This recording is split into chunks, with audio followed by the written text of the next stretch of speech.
where anybody refused to take CIA money or refused to conduct experiments on the basis that they were unethical.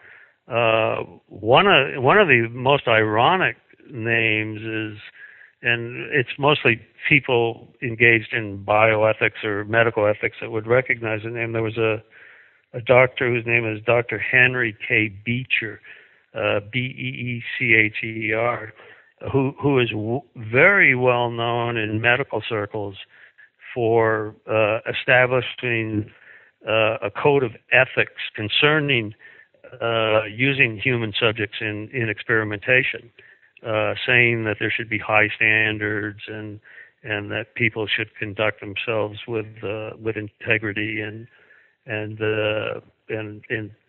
a strong sense of ethics in terms of using human subjects. But at the same time that Beecher was making those pronouncements, he was working secretly for the CIA in observing various LSD experiments and serving as a secret go-between between the CIA and the Sandoz Chemical Company in Europe, and actually meeting with Sandoz officials to make sure that they weren't turning around and giving information about the CIA to other countries, especially Russia or some of the Eastern European countries. In the early 50s, virtually all of the LSD that the CIA used, right up until the end of 1953, maybe January, February 1954,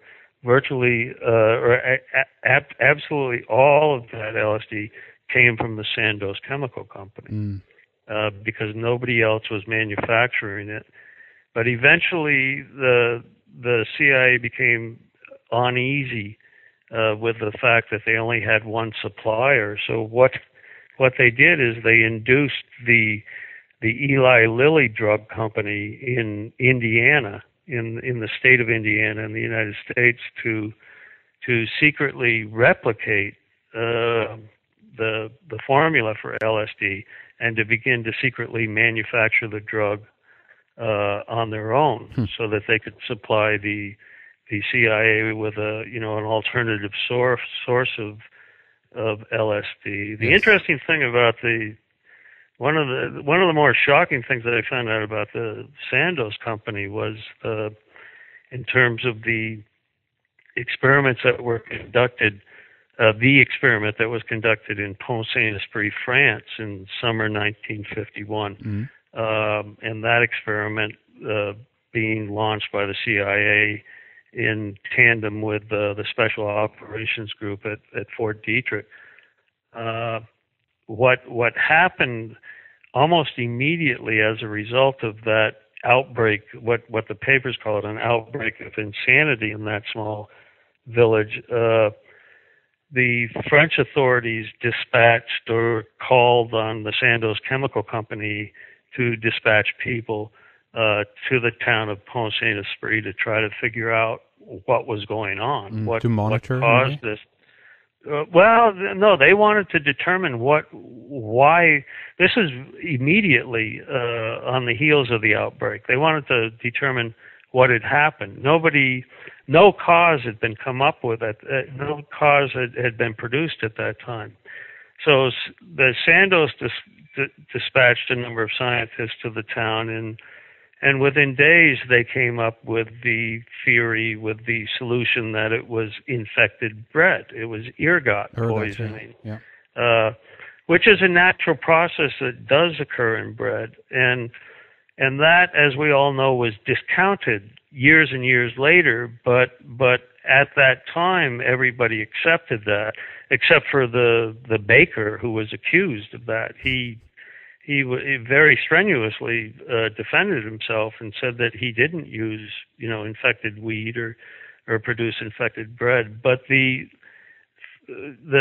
me, the remarkable thing is that nobody knew in 1951 that the Sandoz Chemical Company in Switzerland had this very cozy relationship with the CIA, and that they were, making a fair amount of money supplying LSD to both the CIA and a large amount of doctors in the United States and Europe. And of course, when those Sandoz representatives went to Pont Saint-Esprit, they said absolutely nothing about the fact that they had a drug that produced the very same effects that people were exhibiting as a result of the outbreak. And they said nothing about the fact that, yes, we have this relationship with the CIA, and yes, we know exactly what's going on here. So it was very convenient to have the Sandoz officials show up and conveniently explain what was going on. And, it wasn't until maybe 15 years later where further tests were done, where people said, where samples had been retained of the bread, and the testing was more sophisticated at that point in time, and people were able to discover that it wasn't the bread at all. And then for a short time, somebody came up with the theory that it was mercury poisoning, but that was ruled out fairly quickly. And up until the time that my book came out, the theory, it actually was a large mystery. People basically said nobody has a clue as to what happened in Pont Saint-Esprit, but for a long time it was attributed to ergot poisoning, but that's been disproven, and it's just a large mystery.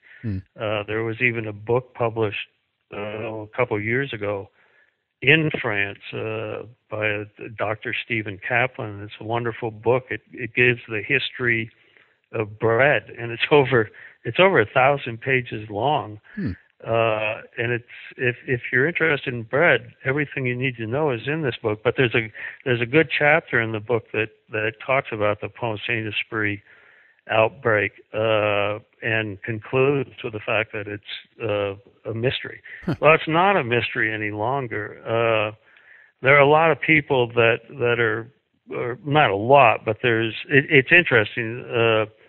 The people that have tried to discount my book and what it says about Pont Saint-Esprit, interestingly enough, are all military people, former military people, who have made statements that is just not true, that the military didn't have the ability in 1951 to conduct such an experiment, and that's just ridiculous. I mean, experiments with LSD were being conducted from 1949 on, and indeed this paper I mentioned earlier, in response to one of your questions, the one by Dr. L. Wilson Green, that was written in 1949, proposing that they use LSD for wartime purposes as an alternative drug, and the paper urged that field experiments be conducted as soon as possible to bear out a number of the theories that were presented in the paper.